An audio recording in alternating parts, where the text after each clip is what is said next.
Hello, everybody, and welcome back to the Enterprise Dish. I'm back here with my man Rick, and we are talking all things. Well, I don't want to say bad because I don't want to kick the show off into a negative tailspin, Rick. But we're just gonna dive right in here because this headline kind of does itself. It says Atlanta spent 2.6 million to recover from $52,000 ransomware scare. What runs through your mind when you hear things like this? Bad things can happen to good data.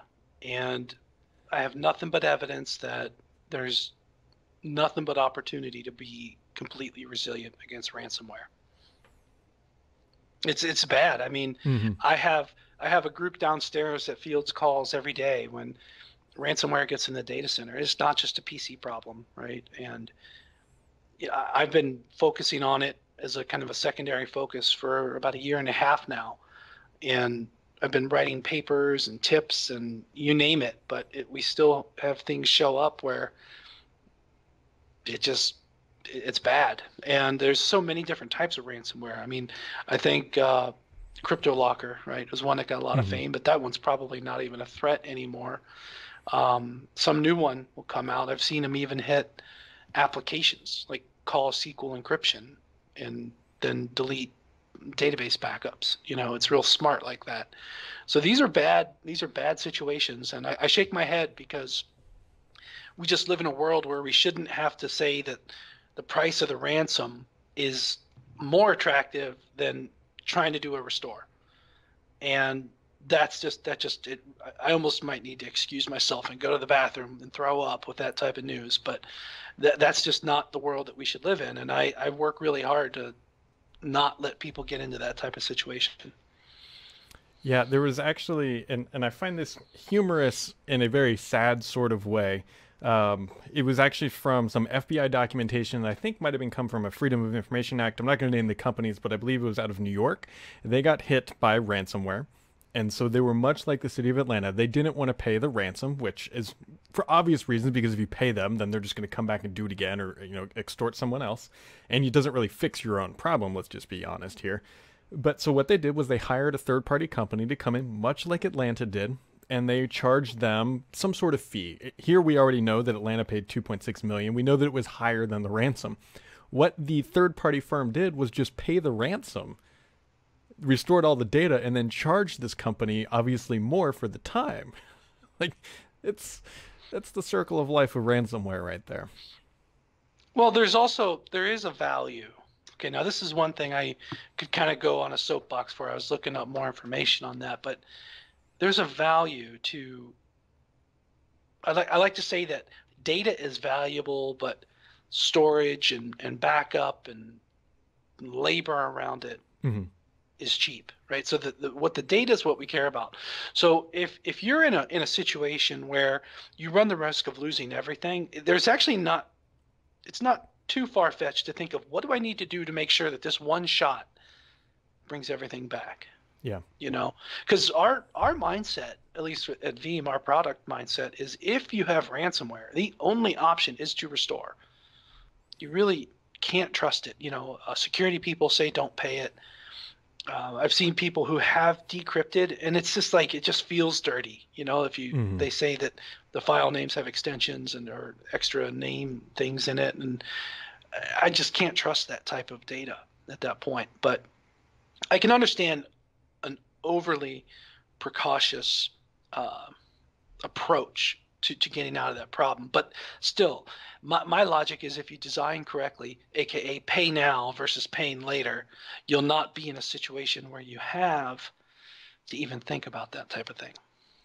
Yeah, and so it's an interesting scenario we find ourselves in because ransomware has taken on it's the payday, right? It used to be let's just give someone a malicious virus and we'll just go wreck their environment and that's it. But Right. now we're not really seeing that they wreck their environment. They just, as you say, data is valuable. They just lock it all up behind a cryptocurrency and then just sit on it Mhm. and wait for you to recover.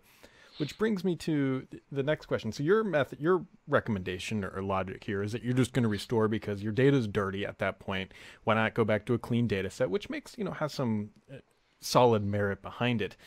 But what happens if your data gets hit by that, or your backup data? Is that are you seeing that? Like, are they going that far upstream, or is it just localized, or what are you seeing?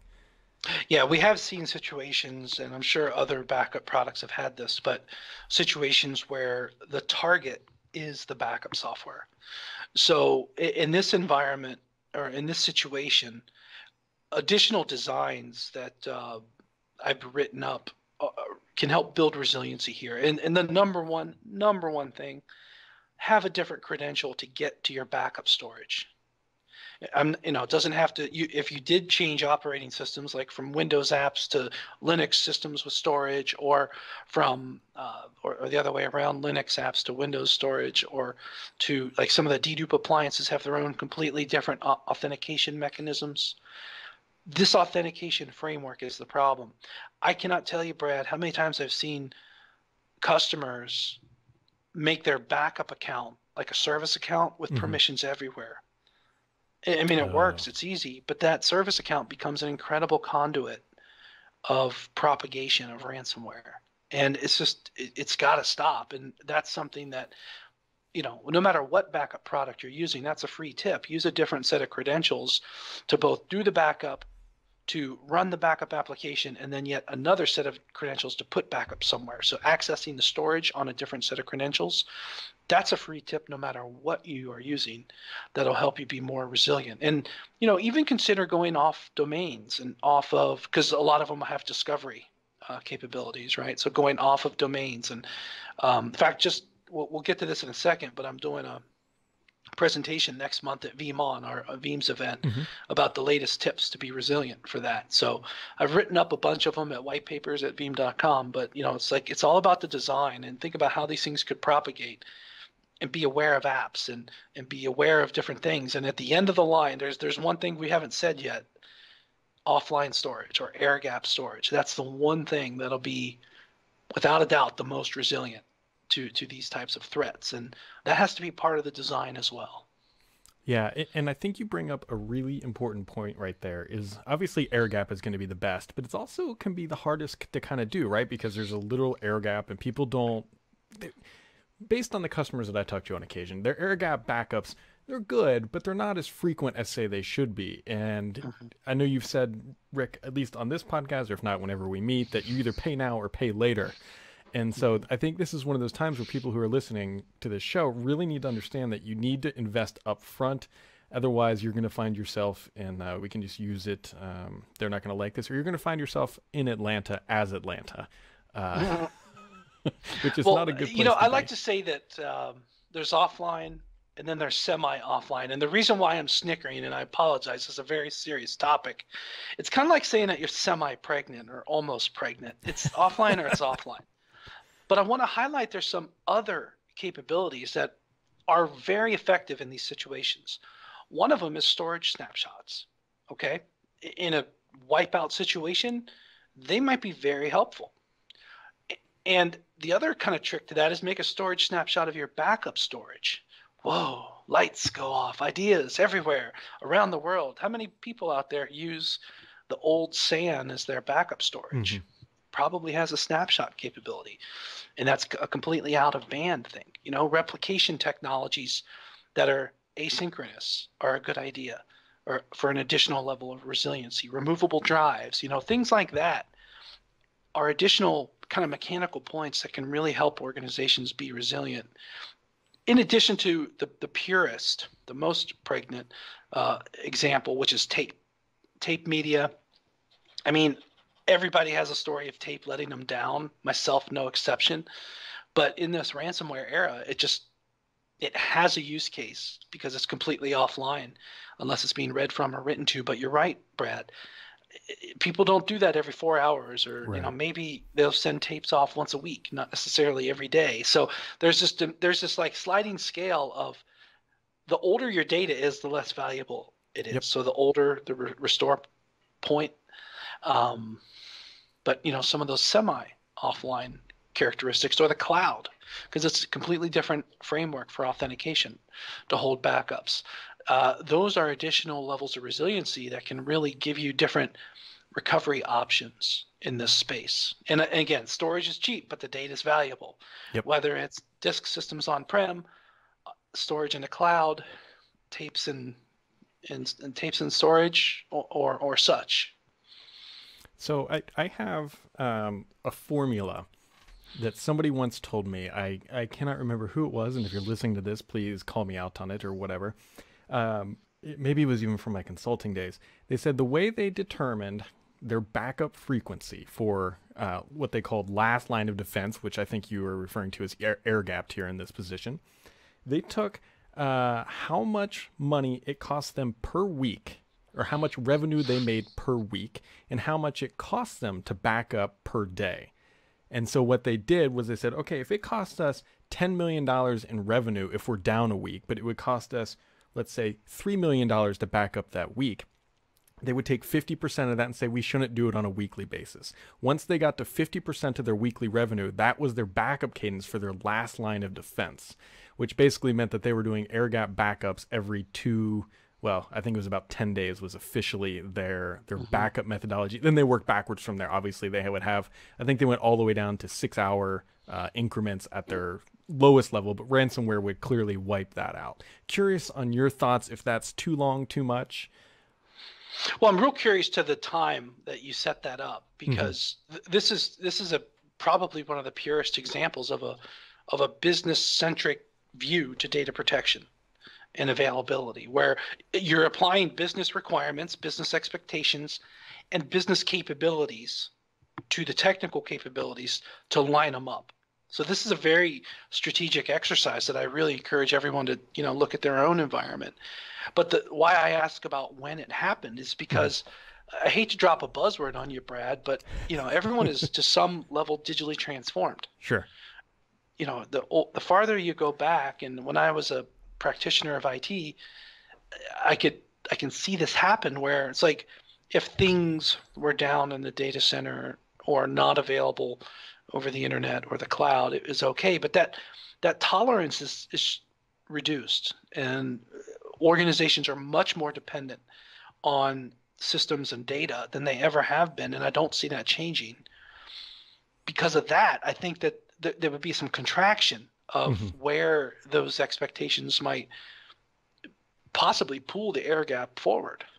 Yeah, no, I think you're right. And as you were saying that, I was trying to remember, and I want to say that was probably 7 to 8 years ago that I would have been hearing that, because that's when I was doing a lot of IT compliance work, a lot of HIPAA and all that stuff. And that's more than likely when I actually heard that formula come out of an administrator's mouth, I should say, when they were trying to determine the value. It's a great formula. It's a great approach. And I've always advocated to people to not make a backup decision based on technical capabilities alone, but match that with the expectations of the business. And here's the thing. If you, as a technologist, go to your organization and say, we can do X, you might or might not get that approved. But if you as a technologist go to your business and your organization, say, I have talked to the stakeholders of these functional groups and these operations groups and all the different parts of the business that is your business, we recommend that we have technical capabilities to do Y, which costs more than X. With their support, I really think you're going to get that funding, the people resources, the DR site, whatever it is. You just have your business in line, and make IT part of the business. And then these finer points like ransomware and availability, you'll have a resiliency level that's going to match that expectation. Yeah, no, I was just thinking about all the different things I had seen over the years, and obviously you still see quite a bit. And clearly it's going to depend on your industry as well. Like if you're a tax company, for example, if your primary line of business is doing tax return, obviously you're going to want to shrink that gap of recovery between January and April, because you guys are going to be slammed. You don't have the ability to go down for 24, 48 hours as you would say in July, for example. So aligning it to business needs, I think, is the right approach, and obviously the logical solution too. Yeah, and I actually think about that, because you almost have to take your peak, especially when you have a known peak like a tax, which is about this time. I hope I already did my taxes. I think I did. But when you take something like that, it's almost like you have to have that level of availability year round, because you could potentially scale and make the availability strategy match the seasonal swing.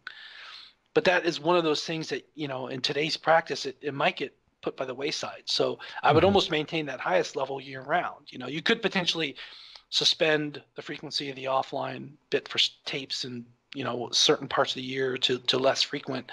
But I actually, the more I think about that, I don't like that either. So I'd almost put the highest level of expectation year round. If anything, just shorten the amount of retention, right? Same tools, Hmm. maybe just different characteristics to it. Yeah, interesting. I'd have Yeah. to think about that. Pivoting here just a little bit, I mean, obviously ransomware is a massive threat to the organization at any level. What are the other types of threats that you're seeing? Are you seeing much traditional viruses, or what else are you seeing out there in the real world aside from ransomware?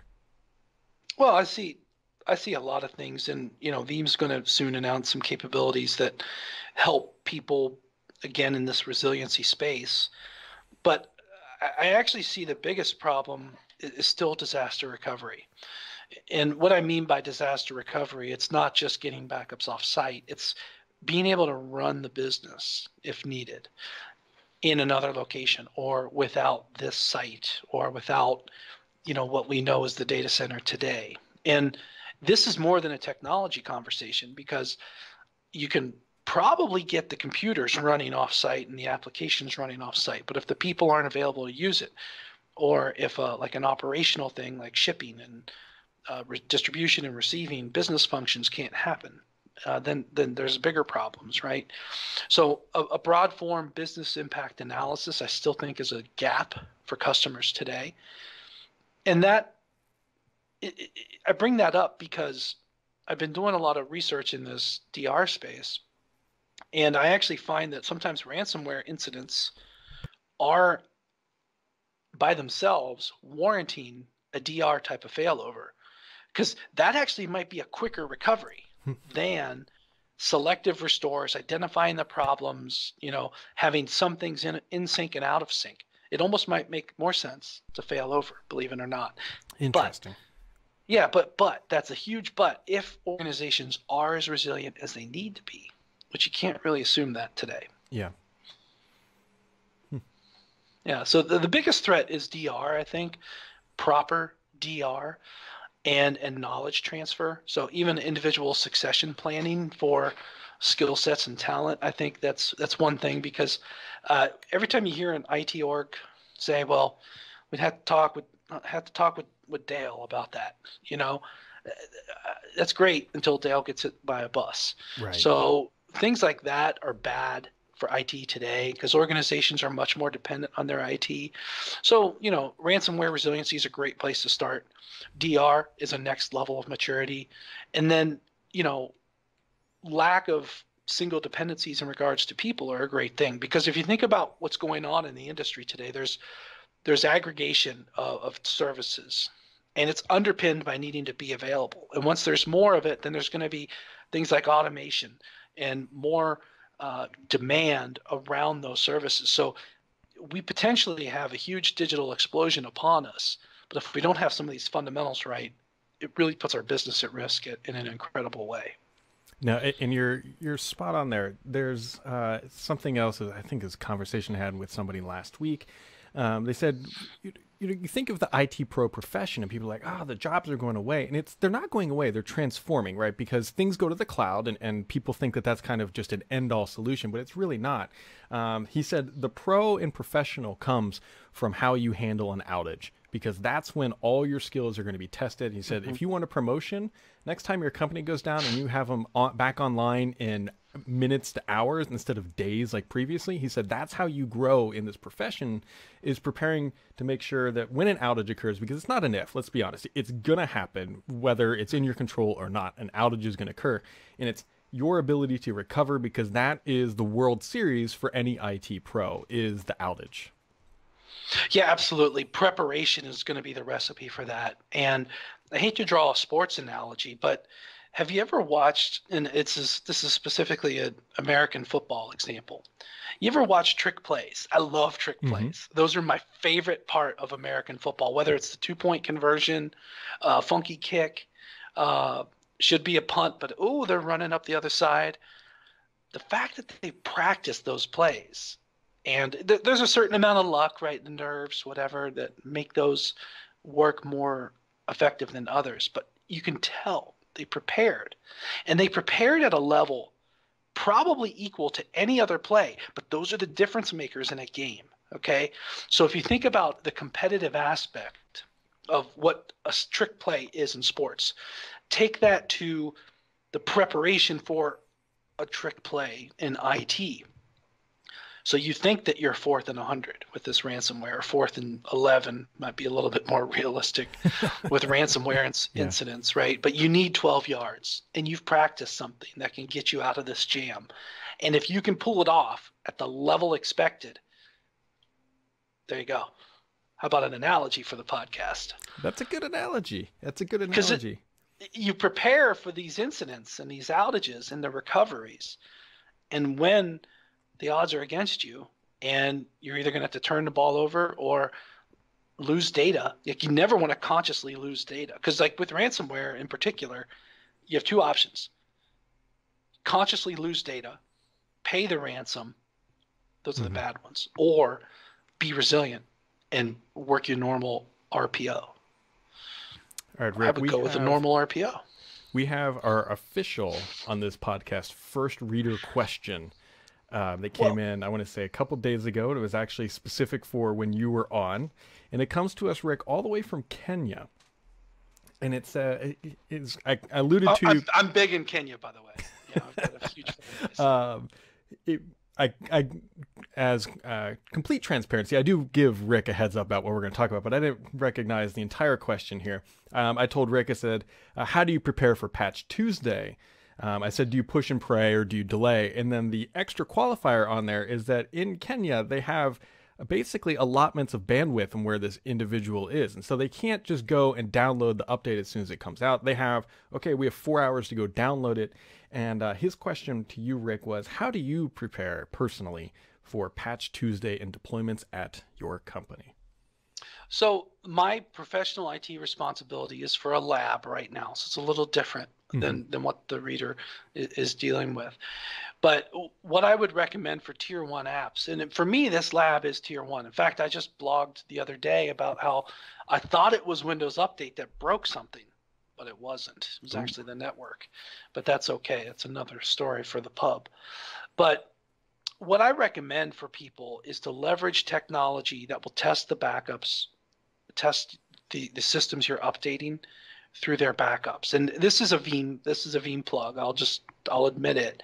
But it's a beautiful idea. So the thought is, if you have a critical app and it's Patch Tuesday, what you can do with Veeam is actually take the backups you have, spin them up in a virtual lab that's completely isolated from everything else, download the updates, test them, reboot, test your app if you want to, and then ensure that after the updates, everything will function as expected.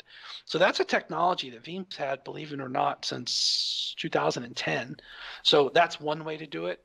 But I definitely think you need to have IT pros today need to have an answer.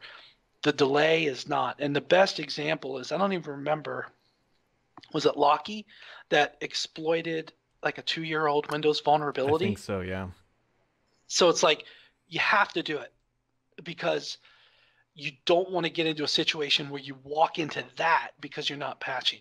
Okay, yep. So you have to do, in Linux especially, I think a lot of people critique the Windows cadence, but Windows makes it easy. You know, it's built right in. It'll put a little pop-up, hey, it's time to update. Hit it with group policy. But Linux is actually, there's ransomware on Linux as well. I saw a ransomware hit a smartphone, or a smart TV, for example. So, but Linux systems are also at risk, right? So they're not exempt just by not being a Windows app or OS. But in regards to patching, you have to do it. You have to test it. And if you can leverage the capabilities you have, and Veeam can help you with that and the virtual lab capability, then you're much more prepared to go into any change successfully. In fact, Patch Tuesday is a great example, but I'll even, so Brad, I'll ask you a question to tell you a story. Uh-oh. What's the most fiddlesome application you've ever heard of? Like, Oh. don't touch it, it'll break everything. Give me an example of something like that. To be completely candid, Yeah. this podcast setup. Oh, bad example, but I'll work around it. So I talked to a lot of, let's just call it the ABC system, Yeah. kind of a homegrown data center solution for the ages. Those are out there. But a lot of times organizations are paranoid to touch these things because this talks to that, ABC talks to EFG, and EFG talks to XYZ. It's very interconnected, and then the domain and all the database and the app server, the web server, multi-tiered app, and it's very fragile. So nobody wants to raise their hand up and say, let's make a change, right? So everybody has these apps. So my challenge is that if you have an application like that, it's really risky because you may never upgrade the OS. You may never update the Patch Tuesday part. So forget Windows 2008 or 2012, 16, whatever. But you might not even get updates in. You might have obsolete versions of SQL Server. You might have obsolete components, right? Because it's so complicated. So my recommendation is to have a virtual lab capability. It could be a complete separate development system. I like it built based off the backups because you take the exact production of today and you fence it off and you do bad stuff to it and you throw those changes away, but you'll know what breaks. So if you did make a change, you have a very clear expectation of how it's going to go. For example, I need to install Windows updates on the ABC system and all of its little intercomponents. If I'm having to schedule an outage to my business, I want to know exactly what's going to happen. I want to know how long it takes, all these other things. So back to your example, Brad, of being the hero. If I could take an ABC system, put it in a virtual lab, it's running in production as is, but this virtual lab is data sourced from the backup, and I'll do these updates. I'll make these changes, and based on that, I need to reboot all 17 components. I'll have the stopwatch, I'll have the calculator, I'll know how long it takes. So that way, when I go to the business and say, look, I need to make sure our company's resilient. I need 2 hours of downtime to test or to update ABC application. I've done it in a lab off of yesterday's production. It took me 1 hour and 45 minutes. Turned out I did need to open up the internet port because I needed this update, and I needed to reboot the database server twice in the process. So imagine a confidence level that you've gone through it before you actually ask the business for that time. That is how you avoid bricks in the data center. No, that's having that confidence for changes. It's evergreen advice. And the biggest reason why I say the most finicky app that we use as to make this podcast is because audio levels, getting them from the various Rick is on consumer Skype right now. I am local, and we use XSplit and we use Audio Meter. Getting audio and video to sync perfectly into XSplit can be a huge tweaking of things because there's actually artificial delays on both sides. And I have a spreadsheet that says if you're using Teams, you have one type of delay. If you're using Skype, you have one type of delay. If you're local, you have one type of delay. And if you're using the Veeam Office network, you have yet another type of delay, which is where I'm at. It better than the hotel last time though. Yeah, it keeps things interesting, but you know what? Once you figure it out, it's all simple now, right? Now that I know the inner workings of it. But to your point, if I got hit by a bus, someone coming into this office trying to figure out how you turn this podcast studio on without latency between the two speakers or frame rate issues, they would go nuts. It would be a fun thing. This is at home, right? It's a pretty nice rig you got, by the way. It works out pretty well. It's corner of my basement, quite literally. I moved recently, as of last week. I moved a small personal office upstairs to get some sunlight because I will turn into a vampire down here if I don't get some real vitamin D. But this little studio works out great. It's all wired up, lights and all that good stuff. And it's nice because it's not even a green screen. I can tell. Yeah, I mean, It's we got the background. We got this is just a standard TV. True story. We actually tried to get Surface hubs in here, the giant Microsoft Surface hubs, and let's see, it was 18 months ago or whatever, and they were massively back ordered, and they wanted like a 24-month lead time. And it actually led to a scoop that I had that Microsoft couldn't make enough of these things, and all their supply, because we were calling every vendor, and eventually got on the phone with corporate executive at Microsoft. I won't say the name because I don't know if I can. And he said, look, these things are backlogged 18 to 24 months. He said, if you're not putting in large orders, people just don't care. We can't make them fast enough. Wow. I want one, but there's a whole price issue. But Yeah, I didn't they're even not know. cheap. Maybe I could have put in an order. It's like layaway, and then I would have got it by now. But hey, maybe not. Yeah. Well, if you are thinking of buying one, definitely don't do it now. They've told us that Service Hub 2 is coming sometime this year. They won't tell us a release date, but I would suspect it may be around Build or Ignite. And yeah. You want a stupid question, but I already know the answer. What's that? What's the battery life in a Surface Hub?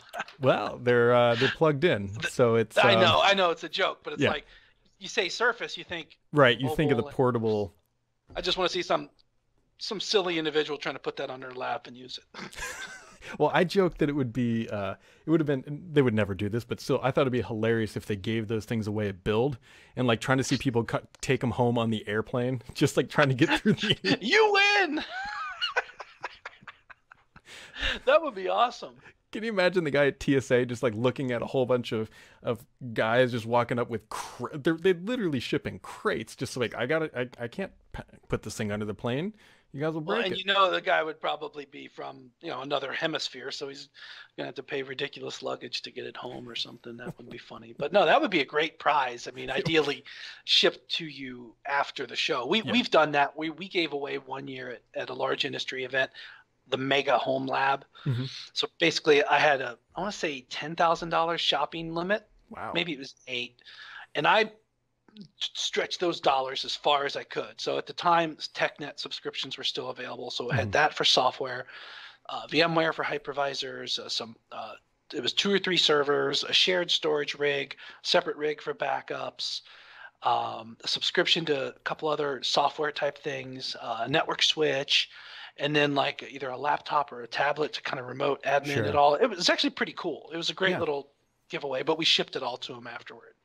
Yeah, that's the next thing I need in my house. Now that I have kind of 2 separate offices, one down here in the podcasting studio and upstairs, I need a shared storage solution. Right now it's terrible. What I'll do is I will take this raw video, throw it up to OneDrive, and then go upstairs and download it from OneDrive. You will upload it from home to go upstairs and download it? Yeah. Wow. You have to understand though, Rick. That, like I said, I already qualified that I need a better home storage solution. But for me to upload this file will be about 1.5 gigs, give or take, right around there, for about 45 minutes of video. But I have 100 up, so it takes 7-8 minutes to upload, and that's it. That is impressive. Most people don't have that for upload. So in the tackiest of ways, it's working for you. In fact, you might even, honestly, you might actually have, if you shop poorly in terms of your shared storage, that might even be better than some that are out there by price. So you might actually be better off. You're automatically, if you still have it on your gear and then it's on there, so you automatically have the 3-2-1 rule going on. So it's not too bad. And if you have some other computer elsewhere, just downloading it to, sync it up. So actually, it's not horrible if you've got the bandwidth to do it. That's actually probably the way of the future, just so you know. Yeah. We stopped giving away the home labs. I got out of the home lab business. Just do all my labbing at work. Yeah, what I would love to truly find, and I don't think it would ever work, and this is why I haven't done it. I should say, there's probably a way to make it work, but I don't want to spend the money to get that infrastructure in my house. Is that you can't write this video to a platter drive. It's a very dicey experience. You're going to get frame rate drops and all that stuff. XSplit is very demanding on that front, especially running 2 video streams like we're doing now. So I would need a solid state infrastructure for that shared pool. And I would love to be able to just write directly from XSplit to that shared storage and then just cut out a step. But I don't know if I don't want to put like a fiber channel or whatever I would need in my house to be able to get the bandwidth do that remote storage and still be married because my wife might kill me scenario. Well, and you also don't want to kill your power bill Yeah. either, So actually, it's an interesting use case. It might be a good. I'd have to see what the current storage gateways have, because there's some things that would land on SSD Hmm. over the network, but then be backed by the cloud. So Hmm. that could be interesting if you had like a very large cache up front. But yeah, I don't know. That'd be a fun problem to solve. Yeah. Another fun problem to solve, because I see it just popped up, is the fact that right now on your screen, well, people can probably see it on the video, I have quiet hours turned on, but you can see a meeting reminder popped up on the screen to go pick Oh up my yeah. daughter at school. Well, I had friends that went to that school. Oh yeah, it's Yeah. a it's a fun Brad and I are place. both from the same city in Ohio, so we can talk like that. Yep, that's how Rick and I got to know each other many years ago. Yeah. Rick, as we enter the back of the podcast here, one of the things we love to do is to get your opinion. We call it the dish, if you will. It can be about food. It can be about your favorite apps. It can be whatever you want it to be. But this is your time to just dive in and just let the world know what's going on. And then before you do that, though, because I almost forgot, we got VMon coming up here very soon. And that's where I think, provided Rick is not going to admit this, but Rick is pretty popular at his own show. And so I'm trying to get some of Rick's time so that we can actually do this next iteration of the podcast from the VMon floor, because we're bringing the podcast to it. But Rick, can you just give a quick plug about VMon real quick? Yeah, so VMon is Veeam's annual industry event, user conference, partner conference, as it were. As of this morning, I had 66 confirmed sessions, right? So nowhere are you going to find for this space, for backup and availability, as comprehensive of an experience as this. And we're expecting thousands of people. It's in Chicago this year at the McCormick West. And me and my team, the whole company, really, everybody has a hand in this. We put a lot of effort into it. It's a big buzz, a lot of partner technologies, because partners are interesting with Veeam because they're in our DNA. We can't do anything we do without our partners, whether they're hypervisors, operating systems, storage systems, cloud technologies, and things I'm forgetting about, resellers, implementation partners, service providers. They're all part of what we do to be available, and they'll all be there. So this is really the event for availability for today. In fact, this year the content I'm kind of low tech. I just write it on paper. Sure. Because I like to visualize and see things. Just an incredible amount of a really good content. I've leveraged some additional people to help me out this year. I'm in charge of the breakouts, by the way. Oh, Ultimately in charge. So if you don't like them, you can yell at me. But it's going to be a great event. It is taking a lot of my time. sure. But my dish is on vacation, because after VMon, Ricketron does vacation. Where are you going? And I've got a really good destination lined up this year, and that's Iceland. No kidding. So yeah, it's been pretty popular of recent, and so actually it's kind of interesting. I don't know how everybody else does it, but with vacations, my wife and I and I guess the whole family have kind of agreed we're going to do 3 vacations a year, and some of them are smaller. But we did over the spring break. We let my daughter, who's 11, pick the vacation. So we went to western South Dakota, so like the Badlands, Oh, nice. uh, the Wind Cave National Park, Mount Rushmore. Very, very great vacation that we took in March. And then we do one vacation with the whole family for like the beach, Florida, and pretty consistent. We don't mix it up. But then my wife and I, we drop the kids down in Cincinnati and we fly somewhere far away, just us. Sure. And we go Okay, nice. sightseeing and adventures. And this year it's Iceland, and we're really stoked to Sure. check out that part of the world. So my dish out to everyone is take good vacations.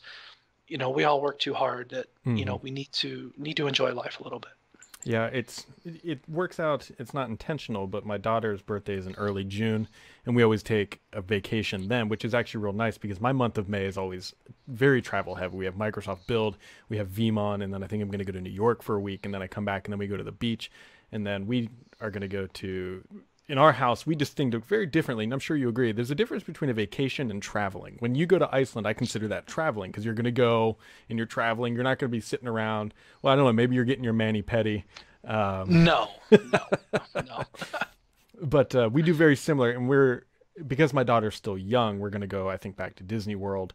But that is not a vacation, especially for the adults. That is a calamity uh, of over Well put. happiness. Yeah, and especially when I go for work, I don't get a chance to do anything fun. Yep. In the next 4 weeks, I'll be in some new places. I'll be on the island of Sicily in Italy. Oh wow. I'll be in Cambodia. I've never been to those places, but their work matters. I don't get time for hugs and kisses. I'll be back in Singapore for a half day. I love Singapore, but going there for work, it's much like traveling, not vacationing. So Right. good distinction. All of my trips are traveling. They're not vacationing because there's no rest for the wicked. I come back more tired than I left. Yeah, and that's one of the reasons why we love having Rick around. And actually, Dux is extremely well traveled. Is that you get a very unique perspective when you go to Sicily and Cambodia, and it really opens the doors to providing that kind of insight that you're not going to get if you are just sitting stationary all the time. So much so, it changes my life. Right here in my wallet, I have 14 Singapore dollars I carry with me at all times because I love that place above all. So it changed. So if you see something, you see a place, Yep. you might like it. It might change your life. And Singapore did that for me. I love that place. Yeah, I think for my wife and I have traveled a lot to Europe, and I think Italy for us. We've been all over there, but there was just something about walking through the back roads of Italy, and we both just kind of looked at each other and said, you know what, we could probably live here. Like we've been quite a few places, but Italy is one of those places that I definitely think we could just post up for a nice retirement if we ever got that far. Especially like Florence. Oh yes. Florence was probably our favorite in Italy as well. Yep, yep, yep. All right, Venice. Rick. Well, we very much appreciate you stopping by here for the Enterprise Dish. This is honestly, every time we do these things, we do show notes, and I actually sent Rick a bunch of things that said, hey, if you got anything else, feel free to drop it in. He's like, that's plenty. And I was like, but you know what? Here we are, and we actually didn't even get to all the topics. So, Rick, enjoy your travels. I will see you at VMon. Hopefully our next episode will be on the show floor of VMon, where we can talk about some of the crazy stuff you guys are doing over there. And for everybody else, you can find out more about on Petri.com. Make sure to click those like and subscribe buttons. We're growing here, and we're having a good time. And thanks for tuning in.